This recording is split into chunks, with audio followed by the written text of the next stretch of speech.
Isang grupo ng mga paranormal investigators ang pumupunta sa iba't ibang haunted locations upang harapin at kuhanan ng litrato ang mga kaluluwang hindi matahimik katulad ng poltergeist. Ito ang larong Phasmophobia, isa sa mga pinaka nakakakilabot na horror game na mahihintulad sa mga totoong karanasan ng mga paranormal investigators. Pero ano nga ba ang tunay na pakay ng mga investigators at ano ang kwento sa likod ng mga kaluluwang ito? At ngayong araw, yan mang tatalakayin natin.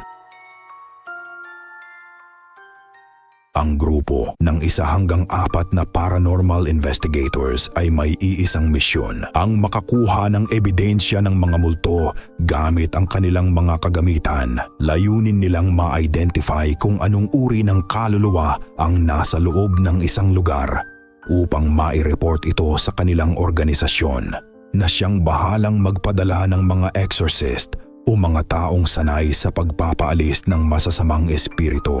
Sa madaling salita, mangangalap sila ng mga ebidensya tulad ng litrato, readings at recordings at iiwan ang lugar para sa exorcist. Sila ay ipinapadala sa iba't ibang lugar na may mga nai-report na paranormal activities, mga inabandong bahay, restaurant, kulungan, eskwelahan at iba pang establishmentong pinaniniwalaang may mga ligaw na kaluluwa. Ayon din sa mga ulat, ang ilan sa mga kaluluwang nasa mga lugar na ito ay lubhang mapanganib at kaya nilang manakit ng pisikal hanggang sa ikamatay ng mga investigator. Sa van naman, dito matatagpuan ang mga kagamitan ng mga paranormal investigators tulad ng EMF readers at motion sensors na nakakatulong mag-locate ng mga posisyon ng mga multo, at crucifix at insenso naman upang pigilan o pansamantalang palayuin ang mga